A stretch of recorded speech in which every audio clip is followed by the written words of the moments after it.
ಸರ್ವರಿಗೂ ನನ್ನ ನಮಸ್ಕಾರಗಳು. ನನ್ನ ಹೆಸರು ಶ್ರೇಯಾ. ನಾನು ಸದ್ವಿದ್ಯಾ ಪ್ರೌಢಶಾಲೆಯ ವಿದ್ಯಾರ್ಥಿನಿ.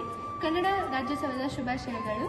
ಇವತ್ತು ನಾನು ಕನ್ನಡ ಸಾಹಿತ್ಯದ ಮಹಾನ್ ರತ್ನರಾದ ಆನ ಕೃಷ್ಣರಾಯರ ಬಗ್ಗೆ ಮಾತಾಡೋಕ್ಕೆ ಇಷ್ಟಪಡ್ತೀನಿ. ಆನ ಕೃಷ್ಣರಾಯರು 1908 ಅಕ್ಟೋಬರ್ 9ರಂದು ಹಾಸನ ಜಿಲ್ಲೆಯ ಮೇಳನ್ನೂರಿನಲ್ಲಿ ಜನಿಸಿದರು.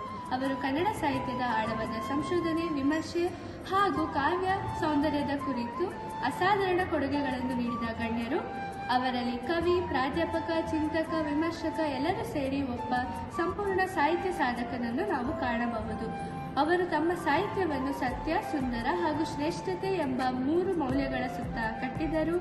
ಅವರ ಬರೆಹಗಳಲ್ಲಿ ಭಾರತೀಯ ಪರಂಪರೆಗೂ ಪಾಶ್ಚಾತ್ಯ ಚಿಂತನೆಗೂ ಸಮನ್ವಯವಿದೆ. ಸತ್ಯಶೋಧನೆ, ಕಾವ್ಯಮೀಮಾಂಸೆ, ಭಾರತಿ, ಕಥಾಮಂಜರಿ, ಪ್ರಬಂಧ ಮಂಜರಿ ಮುಂತಾದ ಕೃತಿಗಳು ಇವರ ಸಾಹಿತ್ಯ ಸಾಧನೆಯ ಪ್ರತೀಕಗಳಾಗಿವೆ. ಕೃಷ್ಣರಾಯರು ಕನ್ನಡ ಭಾಷೆಗೆ ಹೊಸ ಶೈಲಿ ಮತ್ತು ತತ್ವವನ್ನು ನೀಡಿದವರಾಗಿದ್ದಾರೆ.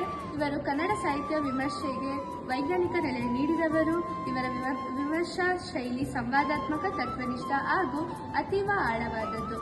ಇವರು ಕೇವಲ ಸಾಹಿತ್ಯ ತಜ್ಞರಲ್ಲ, ಕನ್ನಡ ಸಂಸ್ಕೃತಿಯ ಪರಿಪೋಷಕರೂ ಆಗಿದ್ದಾರೆ. ಭಾಷೆ ಎಂದರೆ ಜನರ ಆತ್ಮ ಎಂದು ನಂಬಿದವರು. ಇವರ ಜೀವನ ಮತ್ತು ಕೃತಿಗಳು ಕನ್ನಡ ಭಾಷೆಯ ಗೌರವವನ್ನು ಎತ್ತಿ ಹಿಡಿದಿದೆ. 1976ರಲ್ಲಿ ಇವರು ನಮ್ಮನ್ನು ಅಗಲಿದರೂ ಸಹ ಇವರ ಕೃತಿಗಳು ಇಂದಿಗೂ ಪ್ರತಿ ಕನ್ನಡದ ವಿದ್ಯಾರ್ಥಿಗೆ ಪ್ರೇರಣೆಯಾಗಿವೆ. ಅಂತಿಮವಾಗಿ ನಾವು ಹೇಳಬಹುದಾದ ಒಂದು ಸಾಲು: ಆನ ಕೃಷ್ಣರಾಯರು ಕನ್ನಡ ಸಾಹಿತ್ಯದ ತತ್ವಜ್ಞಾನಿ, ಕಾವ್ಯದ ಸೂರ್ಯ ಹಾಗೂ ಸಂಸ್ಕೃತಿಯ ದೀಪಸ್ತಂಭ. ಧನ್ಯವಾದಗಳು.